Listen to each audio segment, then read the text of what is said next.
So if David's got something to complain about, imagine how I felt about COVID. Uh, It was very hard to move things at a time when nobody was moving and getting together. So it is really nice to be back in an environment where we can talk about what we want to do and go about doing that work. I am so happy to be here today and honored to have just a keynote spot in this. Mary Ellen, always good to see you. I knew Gene from back in the day when there was all this contention about downtown Silver Spring. And Gene was on the right side of that fight. It's a familiar fight, though. It's residents fighting for sane planning. It's residents struggling to get heard by a planning board and then struggling to get heard by a council. And Gene was part of that fight. And at the end of the day, the massive mall with the water pool and the slide and things that would produce less traffic than that massive mall in Virginia, even though it had the same square footage, that did not land here. This open project landed here. And this open project, the concept for an open space rather than a mall space, came out of the citizen groups in which Gene played a critical role.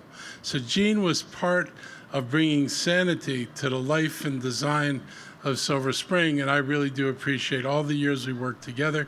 Mary Ellen, in your house was a sign assembly place for Neil Potter. You know, we did all this work to try to make sure residents in this county got heard. And I always appreciated Gene's total devotion to that. And then he went on to work for Neil, and he winds up on the planning board. And in all of that time and all that work, Gene thought about the people who lived here. You know, development was important to Gene. We shouldn't be confused about that. But Gene understood that development and people could actually be compatible, and it can actually be done in the way in which the community is a part of it. And I think he understood the most important thing is when you start with people and ask them what you want a place to be, you get a much better conversation when planners walk into a room and say, I'm going to tell you what this place should be. Let the people tell us what they want these places to be. And they will get us to a place where everybody moves forward.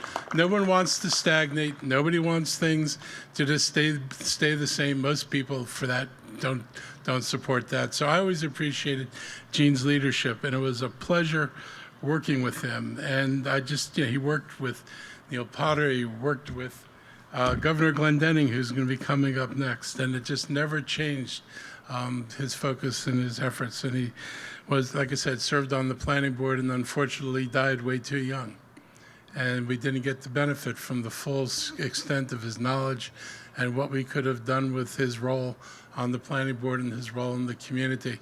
But I am fortunate enough to have been influenced by him. I'm fortunate enough to have worked beside him and to work in the company of Mary Ellen and his kids. It was a great team that he was part of, and he was a great leader on that team. And I just wanted to say all that here because this park is fittingly named for somebody who shaped what this Silver Spring looks like, who insisted that citizens be involved in the shaping of that future.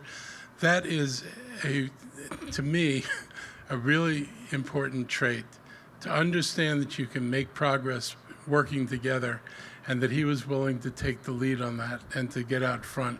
And it's not an easy thing to do. It wasn't easy to work for Neil because yet he had to convince people that we were actually serious about doing things and that Neil wasn't just a no person. All these folks are so much more, and Neil is one of those people who was so much more. So again, thank you all for giving me a moment here. I really do feel honored to talk about Gene, and so glad that this is something people are always going to know, and hopefully there'll be people around to tell the story of Gene and what he did, because the park's a great reminder. But at some point, somebody will say, why was this named after Gene? And that story is going to be as important as the park. Knowing why you decided to name something after Gene Lynch is important to people to understand the work he did and how this came about, because without his work, our task would have been a lot harder. So thank you all.